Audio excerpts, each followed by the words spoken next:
Donald Trump is on attack mode. His target is the President of Ukraine, Volodymyr Zelensky. Trump is calling him names and blaming him for starting the war. And Elon Musk has joined the tirade. He's pulled out an old photo shoot of Zelensky, the one with the Vogue magazine. Musk says Zelensky was busy clicking pictures when Ukrainians were dying. What explains this offensive? Is it a pressure tactic or just old-fashioned bullying? We'll discuss that. Meanwhile, Europe, shocked by Trump's actions, is working on a secret, now not so secret plan, a plan to send troops to Ukraine. Here in India, the row over election interference is heating up. Political parties are trading accusations, but who is really trying to pull the strings from behind? We'll tell you that. Back in Europe, Germany will vote on Sunday in an election that could define the country's future. We'll explain. Also in focus, does India even need Starlink? Why have French troops left their last base in the Ivory Coast? What's the hostage mix-up that is threatening the fragile Gaza ceasefire? Will Pope Francis resign due to poor health? And should parents bring their children to work? All this and more coming up. The headlines first. India and Pakistan hold a flag meeting along the line of control. It took place in Jammu and Kashmir's Poonch district. The meeting was held after a spike in cross-border firings. During the talks, both sides agreed to honor the ceasefire agreement. Border violations have been rare since India and Pakistan renewed the agreement in 2021. Iran to conduct naval drills in the Gulf of Oman on Saturday. Since Donald Trump returned to the White House, Tehran has ramped up its displays of force through military exercises. In recent weeks, Iran has conducted such exercises across the country, including near nuclear facilities. The Sudan's army-backed government recalls its ambassador from Kenya. This is in protest over Nairobi's hosting its paramilitary rivals, who are preparing to establish a separate administration. Kenya claims it's trying to act as a mediator between the two warring sides. Italy's competition watchdog says it is investigating 4 electric vehicle makers. This includes Elon Musk's Tesla, China's BYD, and Volkswagen. The European subsidiaries of these automakers are under scrutiny over alleged unfair commercial practices. And France to deploy police at schools to spot check bags. There will be random searches for knives and other weapons concealed in school bags. The education minister says recent stabbing incidents have prompted this move.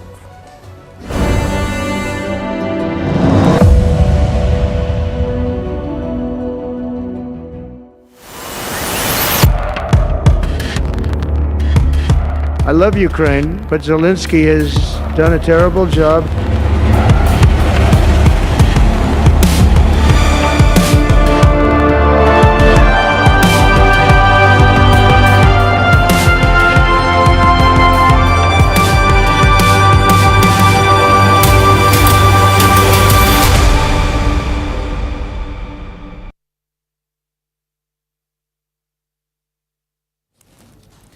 We knew President Trump would have a difficult equation with Ukraine, but this bad, I don't think anyone predicted it. Here is a list of things that Trump has said about Zelensky, and I'm just counting the last 2 days. A dictator without election, a terrible leader, and a modestly successful comedian. This is not criticism. This is an all-out attack, and Zelensky will be haunted by it. Last year, he was dealing with good old Joe Biden. No criticism, no questions, no insults. But Trump is unleashing on him. He is effectively blaming Ukraine for starting the war. Listen to the contrast. This guy has to his very soul is who he says he is. It's clear who he is. He's willing to give his life for his country. And all the folks that came with him today. A dictator without elections. Zelensky better move fast or he's not going to have a country left. Got to move fast, because I love Ukraine, but Zelensky has done a terrible job. His country is shattered, and millions of people have unnecessarily died. And there's no let-up. Trump's allies and advisors are also joining in. Look at Elon Musk's post. He says Ukrainians despise Zelensky. He also pulled out an old Vogue photo shoot. Musk says Zelensky was clicking pictures while Ukrainians were getting killed. Trump's national security advisor also trained his guns. He had two messages for Zelensky. First, Trump is losing patience with you. And second, sign the mineral deal. Listen in. Look, President Trump is obviously very frustrated right now with President Zelensky. The fact that that he hasn't come to the table. Our own Secretary of Treasury personally made the trip to offer the Ukrainians what can only be described as a historic opportunity. That is for America to co-invest with Ukraine in their minerals, in their resources, to truly grow the pie. You know, rather than enter into some constructive conversations about what that deal should be going forward, we got a lot of rhetoric in the media that was incredibly unfortunate. And what deal is that? Trump had earlier proposed a barter. Ukraine gives up its trillion-dollar mineral wealth, specifically 50% of it. And what will they get in return? Well, that part does not have a lot of clarity. Some reports say Trump promised military aid. Others say it is compensation for the aid already given. And a few reports also say it is for US security guarantees, basically a post-war commitment. Trump officials met Zelensky in Munich to discuss this plan. They say he agreed to sign it, but later in public, Zelensky said no. He said the deal does not serve Ukraine's interests. Yet, Trump is not giving up. He is putting pressure on Ukraine at global forums as well. Monday marks 3 years of Russia's invasion. And to mark it, countries are drafting a UN General Assembly resolution. Around 50 countries, they're co-sponsoring this resolution, but reports say that the US has refused so far. Why? Because the resolution condemns Russian aggression. Washington is doing the same at the G7. The group of 7, they're planning a call on Monday, but there is no consensus on the joint statement. Again, the issue is the use of the term Russian aggression. Reports say Trump wants it removed from the draft. He's also considering sanctions relief for Russia. All these actions raise a couple of questions. Number one, why is Trump attacking Ukraine? I mean, it's one thing to push for a peace deal. It's entirely different to put the blame on Zelensky. And number two, how is Zelensky responding? Some Trump allies see a method to the madness. They say it is a pressure tactic, that Trump is looking to shock the Europeans into action. And if that's the idea, it has worked partially. Europe has held 2 emergency summits. A few countries have also agreed to deploy soldiers in Ukraine. It could also be a tactic to arm twist Kyiv, both for peace talks and for the mineral deal. Right now, Zelensky is saying no to both. But if he sees Trump cutting a deal with Putin, he may change his stance. He may agree to come to the table. That's a possible logical explanation to Trump's attacks. Or maybe he just does not like Zelensky. You see, Trump and Zelensky share a tricky past. In 2019, both of them had an official phone call. And during this call, Trump asked Zelensky to investigate Hunter Biden, the son of Joe Biden. Hunter had some business dealings in Ukraine, so Trump, who was president then, he wanted to get some dirt on Hunter Biden. But the whole thing backfired, and Trump ended up being impeached for that call. It was seen as abuse of power. Once he left office, things became worse. Trump kept saying that he could end the war in 24 hours. Zelensky clapped back. He said Trump does not understand the conflict. So my point is, there is enough bad blood here, certainly enough for a classic Trump revenge story. Which brings us to our second question. How is Zelensky reacting to all of this? He hosted Trump's special envoy yesterday. His name is Keith Kellogg. Zelensky and Kellogg were slated to hold a press conference, but they cancelled it at the last moment. In public, Zelensky is still hopeful though. He says Ukraine needs strong agreements with the US. We need strong agreements with the United States, agreements that will truly work. I gave instructions to work swiftly and very sensibly. Economy and security must always go hand in hand, and the details of the agreements matter. The better they are structured, the greater the results. Now, it's not clear what Zelensky told Kellogg. Did he agree to the mineral deal? Did he offer a counter deal? Or did he reject it again? We'll know once Kellogg is back in America. But whatever happens, one thing is quite clear. Zelensky does not have a friend in the White House. In fact, he's pretty close to having an enemy.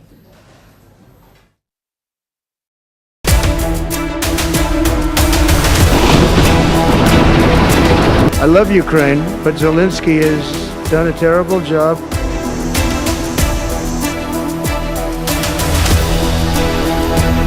He is the elected president of a free system. It is very clear to me that the Ukrainian president is a democratically elected president.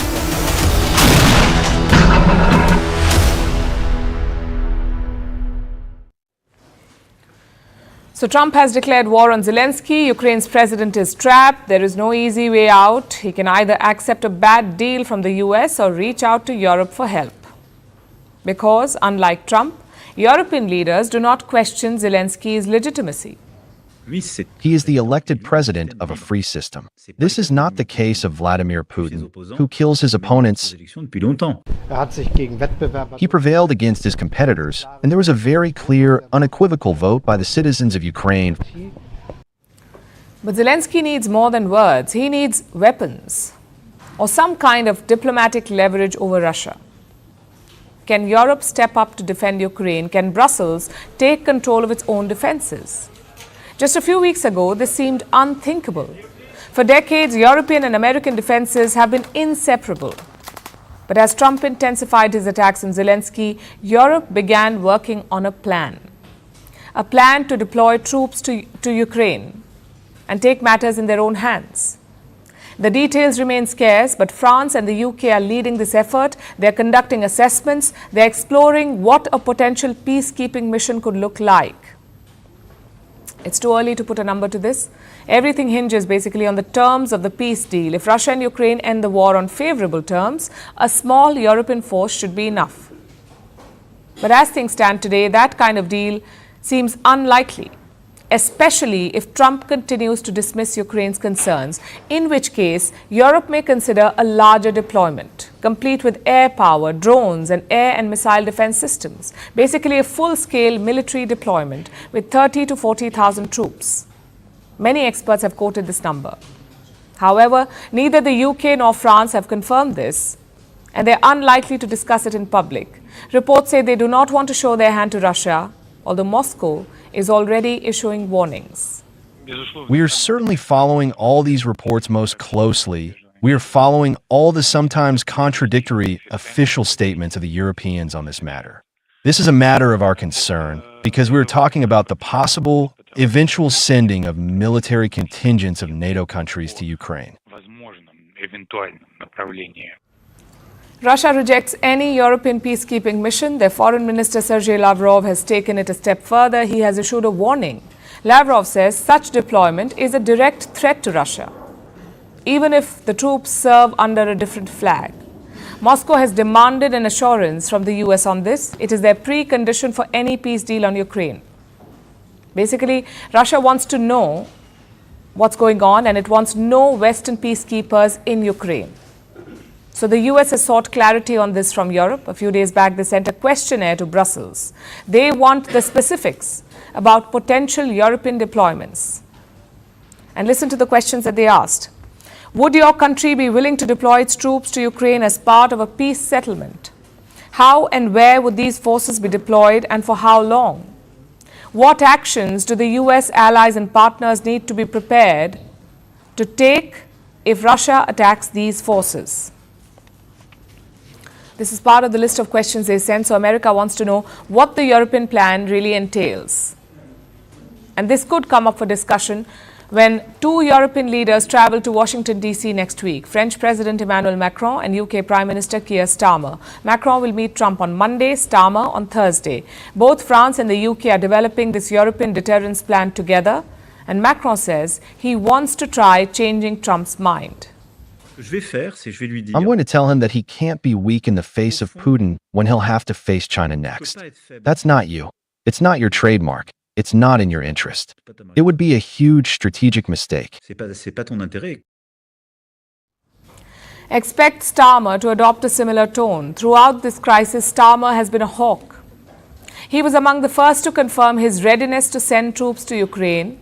Now his foreign secretary is urging other European powers to step up. They want Europe to take greater responsibility for its defences. It's existential for Europe to increase, of course, defence spending, to step up our commitment to our own defences across Europe. The NATO chief is making the same demand. That's Mark Rutte. He has sent a clear message to all NATO members. Each one of them is required to spend 2% of their GDP on defence. That is the rule. But some countries fall short every year. They do not spend up to 2% of their GDP on defences. Now, Rutte wants them to step up. I'm happy that now 23 countries are spending the agreed 2%. But it's also true that there are still a few countries not spending 2%. I tell them, if you do not react to my phone calls, you might get phone calls from a very nice man in Washington who might be less, let's say, having less of a time, has more time limit, I guess, on what he wants to achieve. No prizes for guessing. Rutte is referring to Donald Trump here. Trump has shaken up the entire continent. The NATO chief's statements also highlight the bloc's biggest weakness, their internal divisions, their difference of opinion.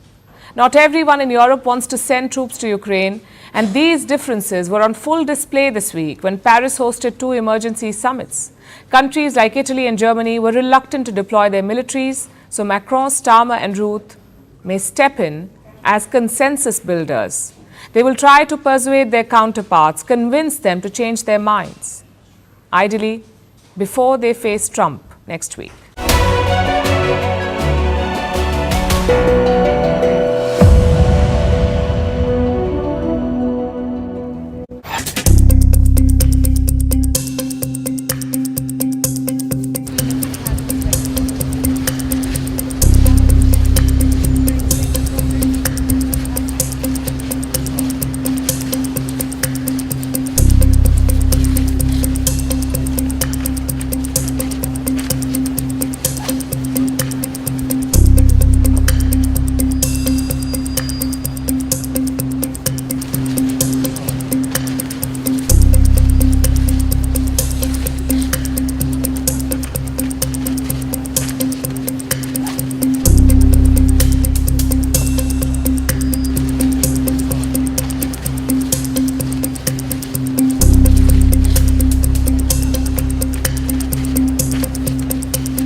We have seen 4 coffins come out of Gaza.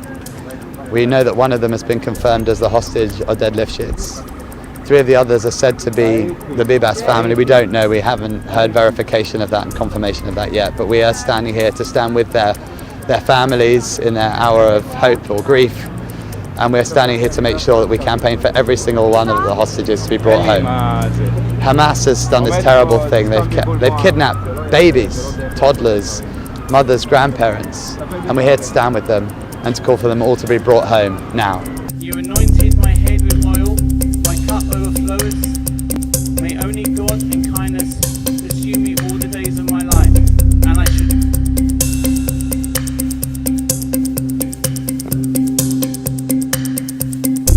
To Israel, we pray for the ascent of their souls. May the garden of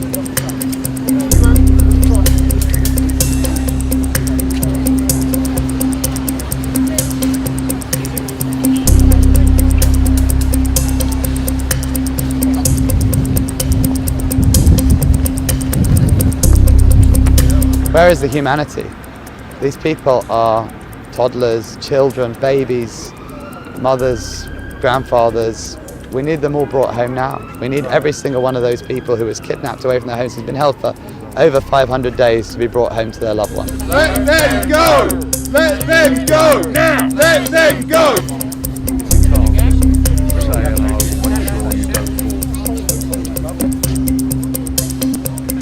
I can see a little bit on this slide.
We have seen 4 coffins come out of Gaza.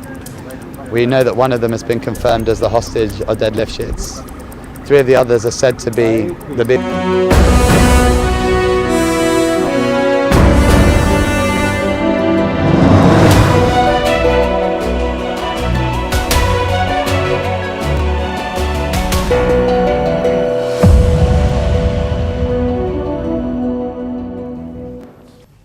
In the United States, they've got a new FBI director. His name is Patel, popularly known as Kash Patel. He will become the 9th director of the FBI, the Federal Bureau of Investigation. Now, usually FBI director appointments are a breeze. They're confirmed by a majority of votes. But Kash Patel's appointment was controversial, and that's because of his old statements. He said he wants to dismantle the FBI and take the agency out of Washington. Critics say he will make it a Trump-controlled bureau. But Kash Patel has rubbished all of this. He says his job is to restore trust in the bureau. Our next report tells you more.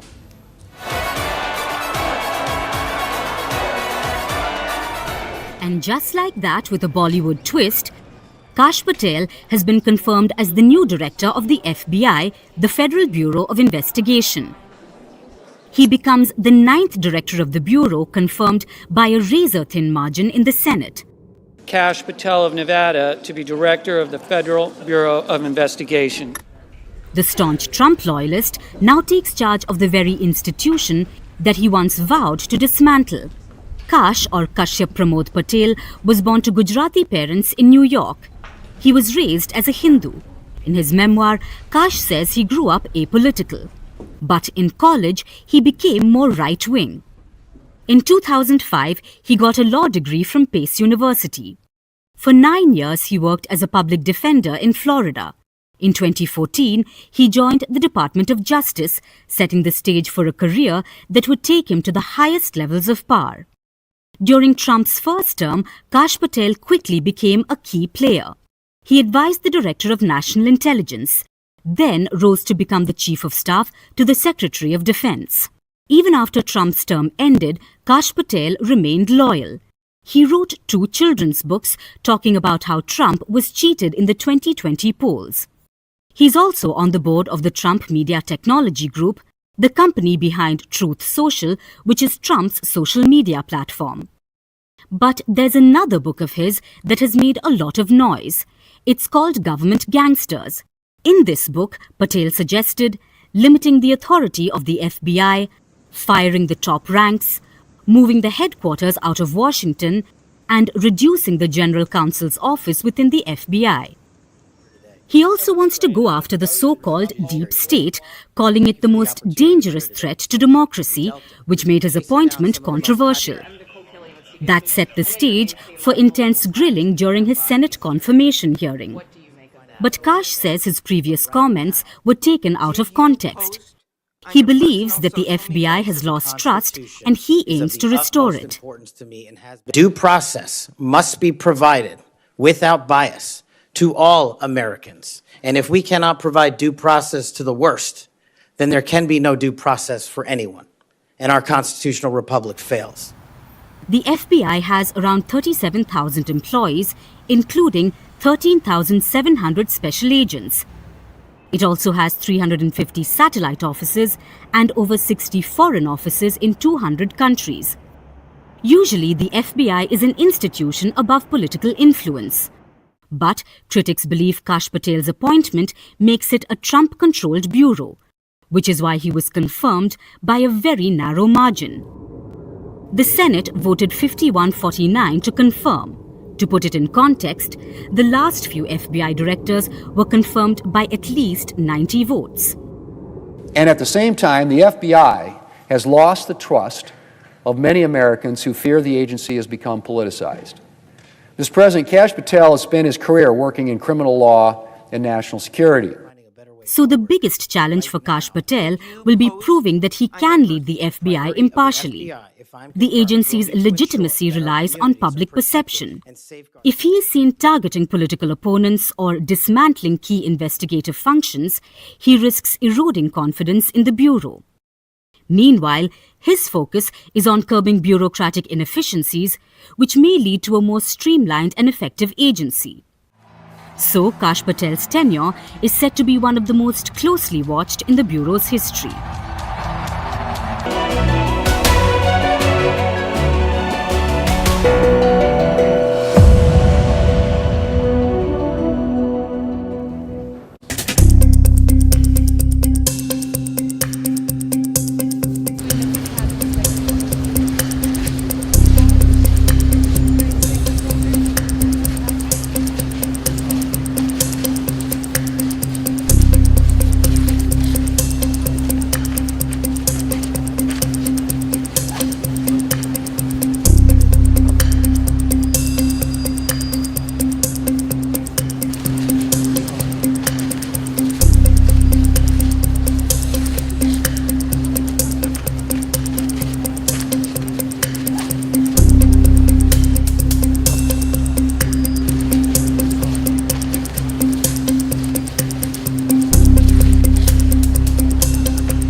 We have seen 4 coffins come out of Gaza.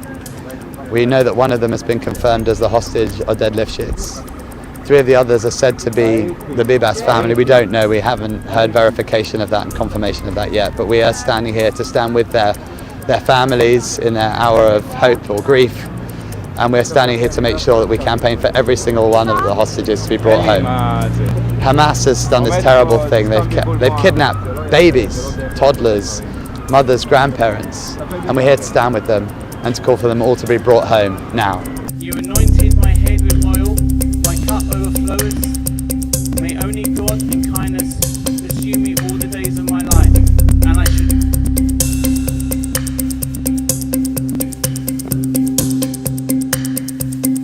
Of Israel, we pray for the ascent of their souls. May the garden of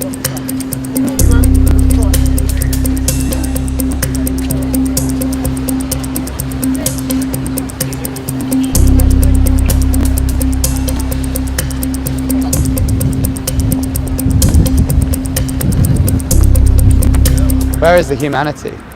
These people are toddlers, children, babies, mothers, grandfathers. We need them all brought home now. We need every single one of those people who was kidnapped away from their homes, who's been held for over 500 days, to be brought home to their loved ones. Let them go! Let them go! Now! Let them go!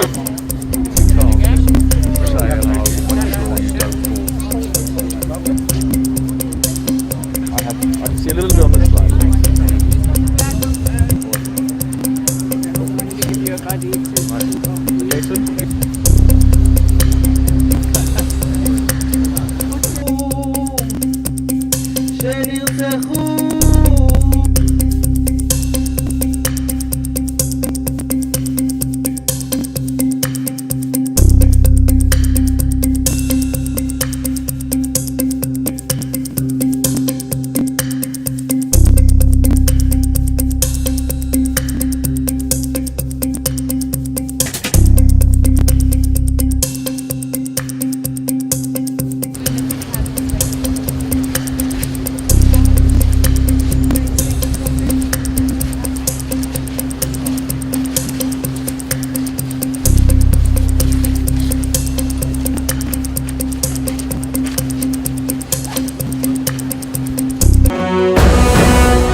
Yesterday was an emotional day in Israel. The country received the remains of hostages taken on October 7th, and it included 2 young boys, Ariel and Kafir Bibas.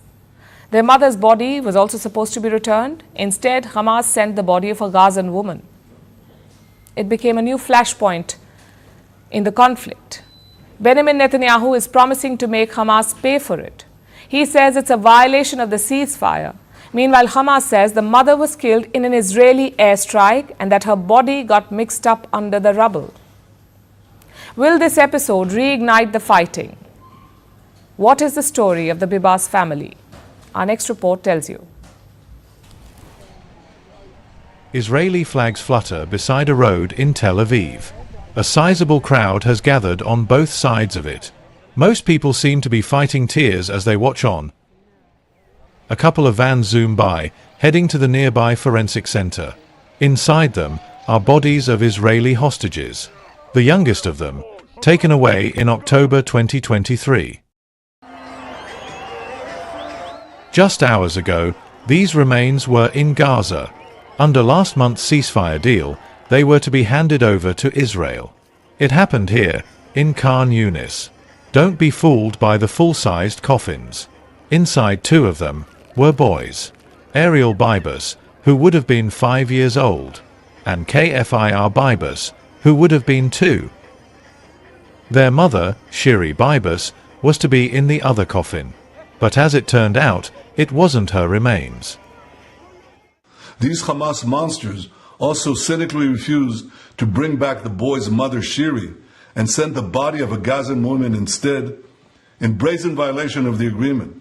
And as the Prime Minister of Israel, I vow that I will not rest until the savages who executed our hostages are brought to justice. The Bibas family lived in Neouns, a settlement in southern Israel. They were taken hostage by Hamas on October 7th. The father, Yarden, was returned this month. But when the rest of the family wasn't, it was clear what had happened. Hamas says the mother and sons were killed in an Israeli airstrike, that the mother's remains got mixed under the rubble. But Israel disputes this. They claim Hamas men killed the boys with their bare hands. In Israel, the Bibas boys had become a symbol of Hamas brutality.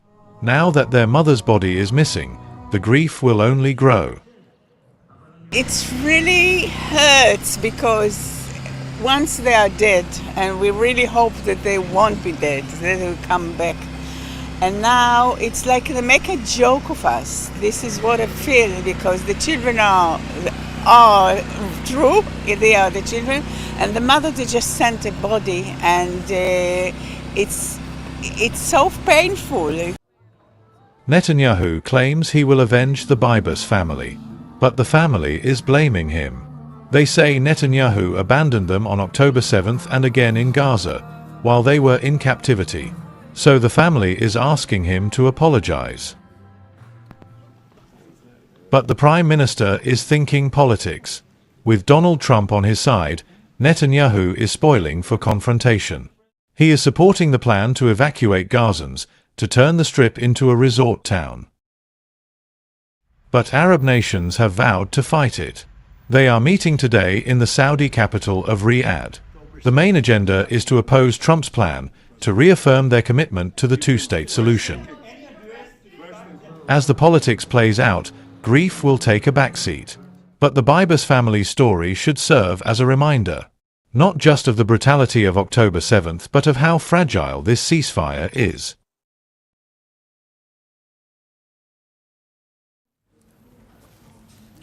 Germany is heading to polls. They will vote on Sunday, February 23rd. This election was supposed to happen by the end of this year, but then the government collapsed, and Chancellor Olaf Scholz had to call a snap election.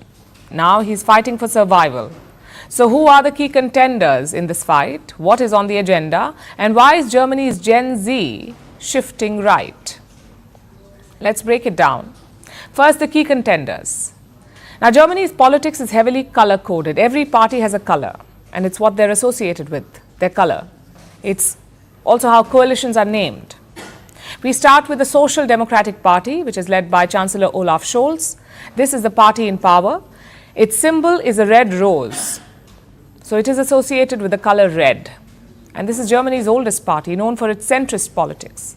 In the current government, it was in a coalition with two other parties. One is the Free Democratic Party, which is pro-business. It favors a small government. It is associated with the color yellow. The second is the Greens. Once an anti-establishment party, it emerged from environment movements, and now it's a mainstream force in Germany. So these three parties, coalition partners, red, yellow and green, they form the current German government. Hence it was called the traffic light coalition.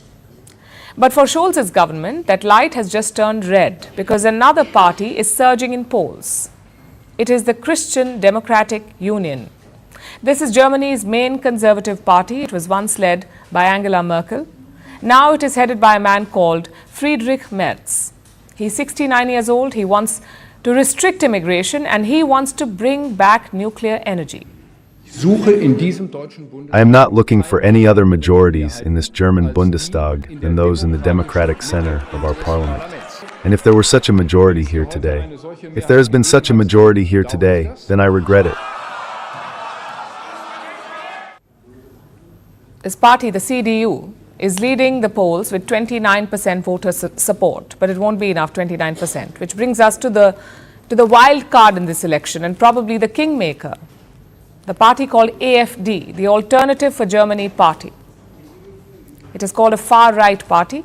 It was set up in 2013 as a Eurosceptic fringe organization, but it soon became popular because of its anti-immigration agenda. Now, the AfD has a pro-Moscow stance. It supports Donald Trump. It doubts climate change, and one of its biggest backers is Elon Musk. Leading this party is Alice Weidel. She is 46 years old. She is said to have 21% voter support, which is not enough to win, but surely enough to decide the winner. Burqas, headscarf girls and knife men on state benefits and other good-for-nothings will not secure our prosperity, economic growth and, above all, the welfare state. It's okay to be proud to be German. This is a very important principle. And fight for a great future for Germany. Fight for a great future for Germany. Go, go, go. Convince your friends, convince everyone. Let's go. So these are the big faces. Now let's talk about the key issues driving this election. The first and the foremost is immigration. Last year, Germany witnessed many fatal attacks, deadly stabbings and car ramming incidents, and most of these were blamed on immigrants. So there are calls for a crackdown. Merz has promised it, so has Alice Weidel. Chancellor Scholz has been softer on it, but now his party too wants tighter border controls. The second big issue is the economy. Germany is Europe's largest economy. It is also the most populous nation, but the country remains mired in recession. Growth is slow, investment is lackluster. So all parties have plans for this. The Conservatives want corporate tax cuts. Scholz wants income tax cuts. There's also talk of an inheritance tax. We represent, in terms of economic weight, 27% of the Eurozone, together with France almost 50%, and that's a lot. And it's clear that if it doesn't work well in those two countries, if they don't work well together, it means that the European Union can't really move forward. So economy is quite a big issue, which brings us to the last big one, the Ukraine war. Germany is Kyiv's second biggest military backer after the United States. All mainstream parties support Ukraine. Merz wants to send Kyiv the Taurus missiles. These are capable of hitting Russian territory. Scholz is more cautious. He doesn't want to do anything that will antagonize Moscow further. Meanwhile, the AfD has a different stance. It wants to stop all arms deliveries. So immigration, economy, Ukraine. These are the issues that will decide the polls.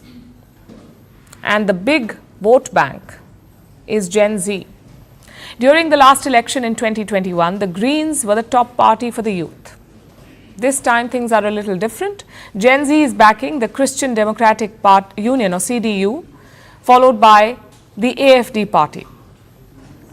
So what explains this pivot to the right? It's TikTok.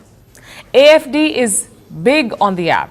It uses TikTok to rally support, and that explains its growing popularity among the youth. Plus, there's immigration. You see, most of the AfD support comes from East Germany. And this region has long been homogeneous. They've not seen a lot of diversity. But the growing number of immigrants is changing that, and the locals seem to be uncomfortable with it, which is why the youth are backing the party that opposes immigration. But here's something I must add. Polls say that 30% of German voters are undecided. Most of them are the youth. Unlike their parents, they don't have solid party loyalties. Well, things have been a bit chaotic with our government recently, and I think that maybe with how should I put it, no more grand coalition, the party, that party, that party, but maybe one or two who then form the government. So right now, Germany is at a crossroads. This election could determine its future. Will the voters stick with the centrists? Will the conservatives take back power? And what role will the far right play in shaping Germany's future? This Sunday, the world will be watching.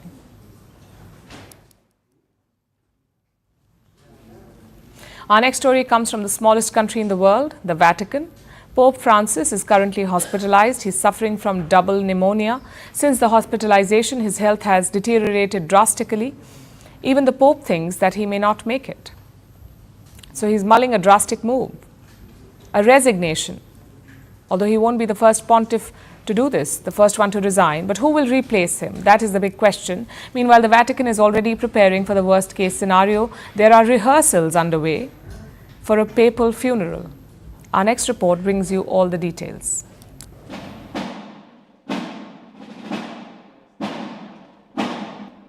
This is the world's smallest army, the Vatican Swiss Guards. They have one sole mission, to protect the Pope. But this week, these guards are secretly rehearsing for something else, a funeral.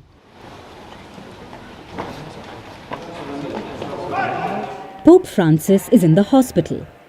The pontiff is 88 years old. He was suffering from bronchitis. Since then, he's developed pneumonia.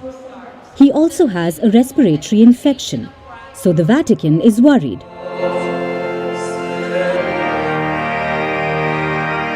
Reports suggest the Swiss Guard is rehearsing and preparing for a papal funeral. Why? Because even the Pope thinks he may not make it, that he will not survive this hospital visit. So clearly, the Vatican is preparing for the worst-case scenario. However, that hasn't stopped their work. Business goes on as usual, and for now, the Pope is taking decisions and calls. But he's also floated another idea, resignation. He could quit if he is impaired. Now, this wouldn't be a first. Popes have resigned in the past. In recent centuries, only one pontiff has done it. It is Pope Benedict XVI. He stepped down in 2013 due to concerns about his health. He was the first Holy See to resign in 600 years. It paved the way for Pope Francis's election. Pope Francis, in fact, already wrote a resignation letter. It was in 2013, shortly after he was chosen. He was worried about his health then. His concerns remain the same. Now a pope has to resign via a letter. It's submitted to the College of Cardinals. However, there's no need for approvals. Under the canon law, it should be done by free will. If they fear any fraud, the resignation can be rejected. Which brings us to the process of selecting a new pope. It's done in a private gathering at the Vatican called the conclave. Technically, any Roman Catholic male can be elected pope. But who elects this pope? It's the College of Cardinals. When a new pope has to be selected, every cardinal under the age of 80 travels to Rome. Once they are in the Vatican, the process starts. The voting happens at the Sistine Chapel. Each of them is given a ballot. They must write the name of the candidate they want to choose. However, they can't elect themselves. If a cardinal receives over 2/3 of the vote, he becomes the pope. If no one gets the vote, it continues for days until and unless a new pope is chosen. Now, the process itself is very secretive. Voting happens behind closed doors. The cardinals can't talk to anyone but themselves. There are no phones or cameras.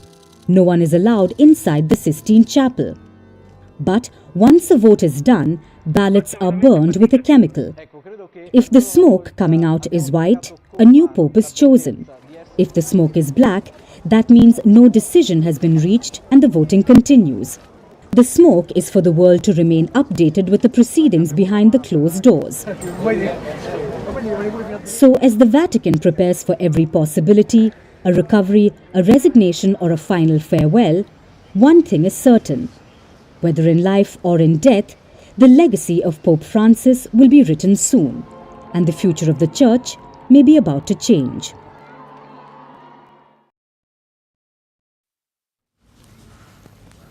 Now let's talk about Elon Musk. These days he's making headlines for Doge. That's all that everyone can talk about. But Musk, the businessman, has not taken a back seat. His satellite internet company Starlink is expanding. It is looking to roll out business in India. Starlink has checked most of the regulatory boxes. The process is far from complete though, but reports say that Starlink has submitted all the required details. Now the government is reviewing their application. Once the review is done and Starlink has satisfied all requirements, the company may get the go-ahead, a license to operate in India. This comes a week after Prime Minister Modi's visit to Washington, D.C. During the trip, he met Elon Musk. We don't have the details of the conversation, but we can see the fallout. In the past few days, there's been a flurry of activity related to Musk's companies. First, Tesla took action. Tesla is Musk's electric car company. It is hiring personnel in India, at least 13 of them. Some reports say Tesla is also looking for showroom space. And this has obviously fueled speculation that Tesla may be entering the Indian market finally. And now there's buzz around Starlink. It is an internet service provider.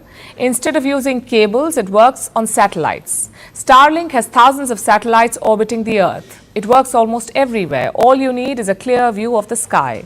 Users connect to Starlink through a special dish.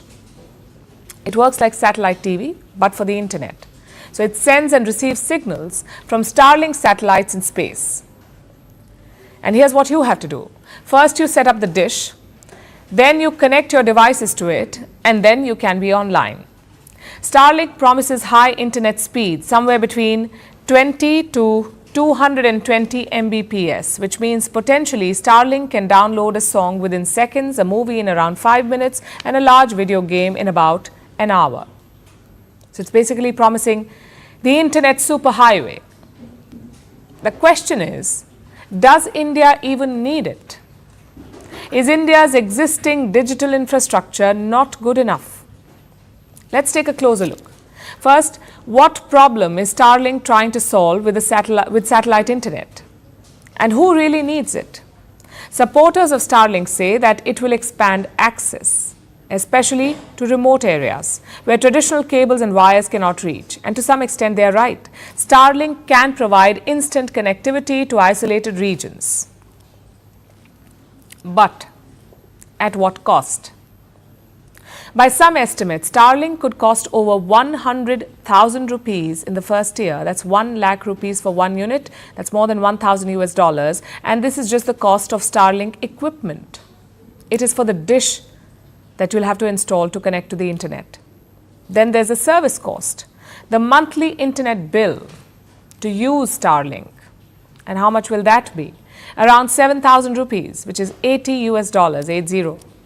Let's compare this to the average cost of internet in India today. It is among the cheapest in the world. In India, 1 GB of data costs 26 cents. Compare this to the US, where customers pay $12 for 1 GB of data. In India, it's 26 cents. In the US, it's $12. This is what makes India's internet ecosystem unique, the low cost of access.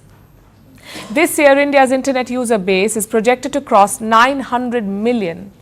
And 55% of this user base is in rural India. So even without Starlink, Indian masses are getting online. That said, the technology does have its benefits. Satellite internet can be a lifeline during natural disasters when a country's digital infra has been hit. It can help fight wars in difficult terrain. Just ask Ukraine, it has relied on Starlink to conduct military operations. So India should not block this technology. Instead, India should encourage homegrown players. And thankfully, Indian telecom companies are not sitting on the sidelines. They're planning their own satellite internet products. So Starlink will face tough competition if and when it comes to India. Local players understand the Indian market better. Starlink will have to fight for market share. Elon Musk's name may not be enough. To survive in India, they need a competitive strategy.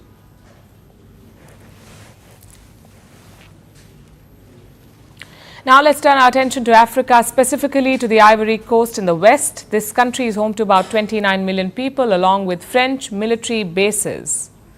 But that last part is set to change because the French troops are leaving. Paris has lost its last military base in the country and by proxy, another stronghold in the region.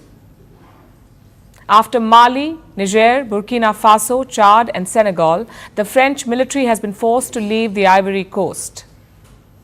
What does that mean for France's African ambitions? And why has the Ivory Coast expelled French troops? Our next report tells you. This is Côte d'Ivoire, or in English, the Ivory Coast. This West African country is a former French colony. It became independent in the year 1960. This year, it decided to kick out French troops from the country. It told the French forces to withdraw, and now, the Ivory Coast has finally done it. It has officially taken control of the last remaining French military base in the country, and shut the door on French military ambitions in Africa. But the Ivory Coast insists that it remains a staunch French ally. While the forces will withdraw, some 80 French servicemen will continue to stay in the country. Why? To apparently advise and train the Ivorian military. France is transforming its presence. France is not disappearing. 80 French soldiers, forming the core of an inter-army military detachment, will become, in a way, part of the French military for disciplinary needs and for training purposes. This act marks a new stage in the relationship of friendship and strategic cooperation between our two nations. But this is a major blow to Paris. It has lost yet another stronghold in Africa. After Mali in 2022, Niger and Burkina Faso in 2023, Chad in 2024, Ivory Coast, now, in 2025, and Senegal by the end of this year. Now, French military presence in Africa will soon be limited to only two countries. In Djibouti with 1,500 troops, and Gabon with 350 soldiers. France has been asked to leave more than 70% of African countries where it had troop presence, which is a far cry from its troop stations since colonial times. You see, France was once a major colonying power. It maintained stronghold in West and Central Africa. It controlled several countries in the region, and by proxy, millions of African people. But during the 1960s the empire broke up. Though, France maintained its presence in the region by maintaining control of the military bases. For decades, it stationed thousands of troops across the region, but a few years ago a broader change erupted and transformed the region's engagement with Paris. It started when three countries were hit by military coups: Mali, Burkina Faso, and Niger. As a string of governments toppled, ruling military juntas replaced them and they started kicking the French troops away. Soon, other former French colonies joined in, with sharp criticism of France. Partially, for political gains, the Ivory Coast is heading to polls this year, in October. While there is no formal decision yet, their president, Alassane Ouattara, has signaled that he wants to run again, for a fourth term.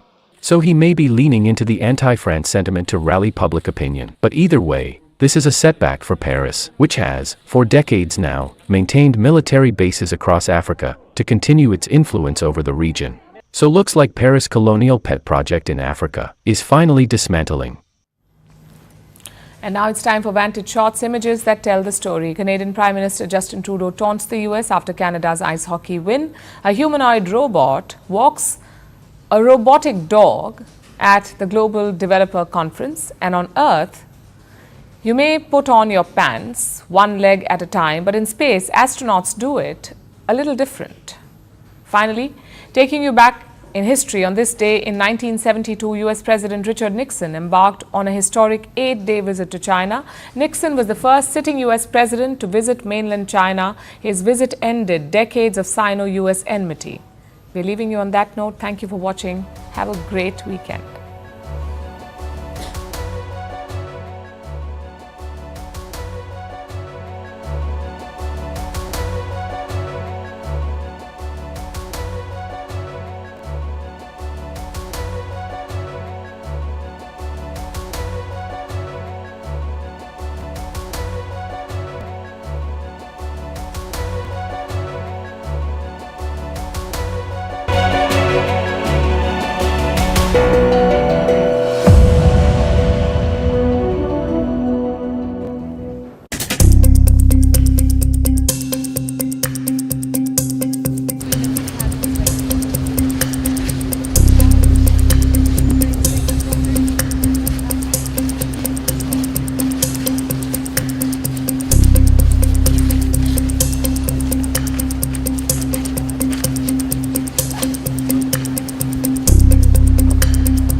We have seen 4 coffins come out of Gaza. We know that one of them has been confirmed as the hostage or dead Lifshitz. 3 of the others are said to be the Bibas family. We don't know. We haven't heard verification of that and confirmation of that yet. But we are standing here to stand with their families in their hour of hope or grief. And we're standing here to make sure that we campaign for every single one of the hostages to be brought home. Hamas has done this terrible thing. They've kidnapped babies, toddlers, mothers, grandparents, and we're here to stand with them and to call for them all to be brought home now. You anointed my head with oil, my cup overflows. May only God in kindness pursue me all the days of my life, and I should.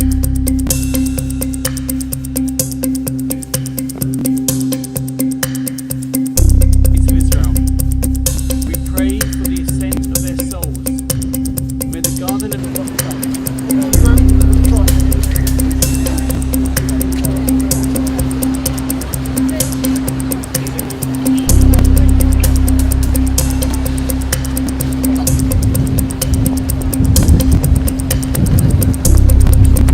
Where is the humanity? These people are toddlers, children, babies, mothers, grandfathers. We need them all brought home now. We need every single one of those people who was kidnapped away from their homes, who's been held for over 500 days, to be brought home to their loved ones. Let them go! Let them go! Now! Let them go!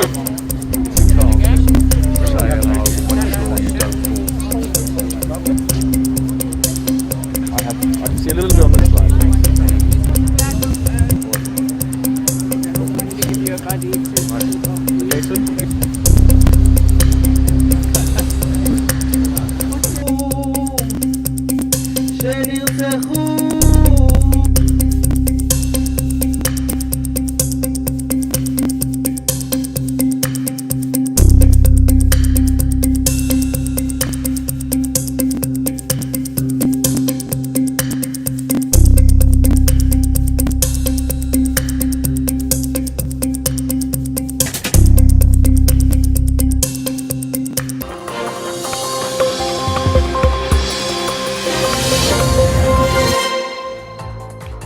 Good evening, you're watching Brass Tacks. I'm Zaka Jacob. US President Donald Trump and his latest remarks on the USAID funding to India to increase voter turnout have escalated the ongoing tussle between the BJP and the Congress.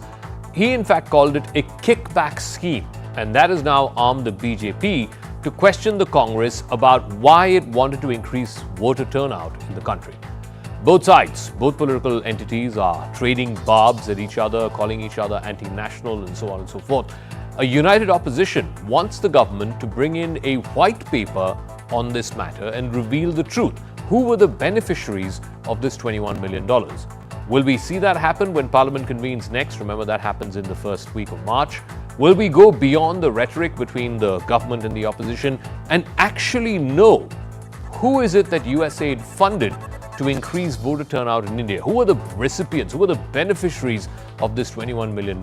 Because at the end of the day, a United States at 59% voter turnout should not be spending $20 million for India, which is at 66 or 67% voter turnout, to try and increase. Because if anybody needs monies to increase voter turnout, it has to be the US, not so much India. But will we get to the bottom of it? Will we know who the beneficiaries were, who the recipients were of this money? We'll try and explore all of that. But first, the story. $21 million for voter turnout in India. Why are we caring about India turnout? We got enough problems. We want our own turnout, don't we? Can you imagine all that money going to India? I wonder what they think when they get it. Now, it's a kickback scheme. You know, it's not like they get it and they spend. They kick it back to the people that send it, I would say, in many cases, many of these cases, because nobody has any idea what's going on. Donald Trump's kickback scheme has triggered a huge debate back home. The question is, and a news report today claimed, allegedly, that this $21 million funding for voter turnout was actually for Bangladesh and not for India. The BJP rubbished that report, calling it fake news, saying it misrepresents the reference to a $21 million funding tranche. In fact, the Congress cited that news article to ask if the BJP should verify facts before pointing fingers at the Congress party. Now, the BJP IT cell chief, Amit Malviya, has accused the particular media house that came up with that story It is accused that MOU that was signed in 2012 between the Election Commission of India and the International Foundation for Electoral Systems, the IFES. The Congress has promptly pointed out that the BJP's own leaders have been linked with USAID in the past when they were in the opposition. The media report also highlighted USAID fund for Bangladesh and for political and civic engagement. The BJP has accused the UPA of enabling the infiltration of India's institutions. The Congress has said that this was nothing but selective finger-pointing. As the BJP has claimed that the Congress and the first family, the Gandhi family, were anti-national, the grand old party has turned the tables around to ask if the BJP was not being anti-national by indulging in finger-pointing before getting the facts straight. कि पूरा देश जान गया है कि राहुल गांधी गद्दार हैं। मोदी जी से नफरत करते करते वो कोई भी ऐसी गतिविधियों में लिप्त पाए जा सकते हैं, चाहे वो देश विरोधी क्यों ना हो, अगर मोदी जी को नुकसान हो और भारत को नुकसान हो। We don't know where those funds have gone. We don't know where those funds came from. अगर आपको संशय है तो चलिए 70 साल का आप पूरा श्वेत पत्र निकालिए। हमें तो मालूम है ना किसने क्यों लिए थे। All right, Shazia Elmi of the BJP National Spokesperson, Nigat Abbas, spokesperson of the Congress, joining us. Thank you very much for joining us.